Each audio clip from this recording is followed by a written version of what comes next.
ንዘምረላ ሎሚ ንጽዮን ኣዴና ጽዮን ያጽግዕና ኢና ተኣሚና ጽባሕ ኣብ ሰማያት መስኮት ድሳኔና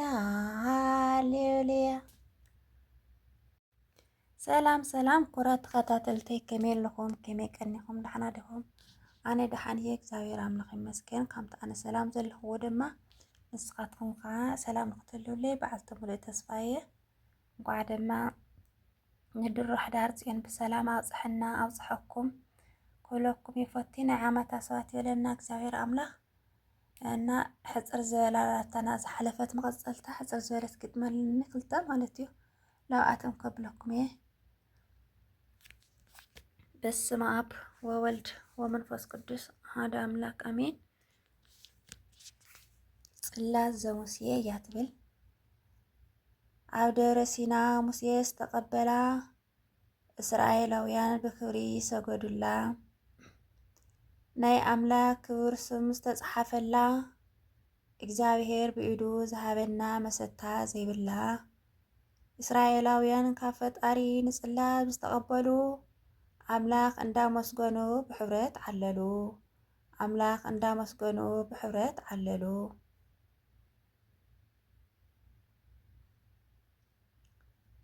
ጽዮን እውን በልዋ መጸጊዒት ኩሉ ክተጥፍአሎም ፈለመ ጸላእቶም ትለዓሉ እስራኤል ኃጢአቶም በዚሑ አምላኾም ረስዑ ተሓይሎም ጽላት ብጸላእቶም ተመንዝዑ እግዚኦ መሐረና ኢሎም ስም አምላኽ ጸውዑ አምላኽ እውን ተኣምሩ ገበረ ጸለቶም ሰሚዑ አምላኽ እውን ተኣምሩ ገበረ ጸለቶም ሰሚዑ ብደራጎን ጣዖት ንጽላት እንትቐጥቅጥዋ ብልዕሊኡ ወፂኣ ኮፍ ኢላ ይረኽብዋ ተኣምራታ ኣርኤቶም ከመይ ኢሎም ይቕረብዋ መቕዘፍቲ በዝሐ ህዝቢ በሎም ንዓዳ ውሰድዋ እስራኤላውያን ብክብሪ ናብ መቕደስ ኣተውዋ ናብ ሰላም ይኹን ናብ ውግእ ትወፍሩ በፍጽም ኣይኸድን ንጽላት ሙሴ ከይተማኸሩ በፍጽም ኣይኸዱን ንጽላተ ሙሴ ከየማኸሩ ንጉስ ዳዊት ንጉስ ሰሎሞን ልዕልናኣ መስከሩ ንጽላተ ሙሴ ሒዞም ጸላእቶም ዓፈሩ ኣብ ቅድሚ መቕደሳ ብሕብረት ዘመሩ ኣብ ቅድሚ መቕደሳ ብሕብረት ዘመሩ ንጽላት ንቀበልና ትብል ካሊእ ጥቕዓም ሳዶቅ ምስ ካህናቱ ኣጥቢቑ ሓሰበ ታቦት ሒዞም ከኸዱ ንንጉስ ሕትኡ ኣቕረበ ንጉስ ሰሎሞን ፍቓዱ ኮይኑ ብኢዱ ኣጣቕዐ ካህን ሳዶቅ ናብ መቕደስ ኣተወ ተዓጢቑ ንጽላተ ሙሴ ተሸከማ ፍቓድ ኣምላኽ ሰኒቑ ምስጢሩ ከይናገረ ካብ እስራኤል ምስ ለቐቑ ንምኒልክ ንጽላት ኣምጺናያ ኢሉ ነገሮ ኣጥቢቑ ምኒልክ ተሓጒሱ ምስገና ንኣምላኽ ኣሕለፈ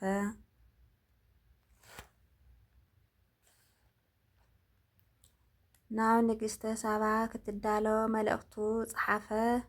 ንጽላተ ሙሴ ክቕበል ህዝቢ ተሰለፈ ኢየሩሳሌም ዝበረረት ዑፈየ ኣብ ኣክሱም ኣትያ ሰጊድ ሰላም በለት እንዳበላ ኣዴታት ትውድሳ ኣዋልድ ኣቲ ዓይኒ ዋሪ ከይትስበሪ ኢለን ምስገና ኣቕረባ ንፈጣሪ ኣዋልድ ኣቲ ዓይኒ ዋሪ ከይትስበሪ ኢለን ምስገና ኣቕረባ ንፈጣሪ ኣቦታት ብዝማሬ ጸሎቶም ዳብጽሑ ብክብሪ ንግስተ ሳባ ኣብ ማእኸሎም ኣዕንቢባታ ምድሪ ንግስተ ሳባ ኣንበሳ ወለቶ ንምኒልክ ወዳ ብሕዳር ጽዮን ኣቶት ኮይኑልና ፍቓዳ ብሕዳር ጽዮን ኣተወት ኮይኑልና ፍቓዳ ምኒልክ ወዳ ንጉስ ሰሎሚን ወዲ ንግስቲ ሳባ ንጽላት ሙሴ ኣምጺኡ ንኣኽሱም ኣረከባ ንጽላተ ሙሴ ኣምጺኡ ንኣኽሱም ኣረከባ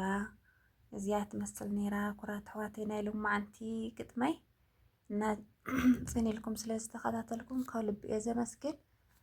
ርኢቶኹምን ሓሳብኩምን ኣብ ኮሜንት ኣቕምጡለይ እግዚአብሔር ኣምላኽና ናይ ዓመታት ሰባት ይበለና ከምዚ ለዓመታ ድማ ኣብታ ቅድስቲ መቕደሳ ሕዳር ጽዮን ስዒምና ንኽነኽብሮ ይግበረልና እግዚአብሔር ኣምላኽና ወስብሐት ለእግዚአብሔር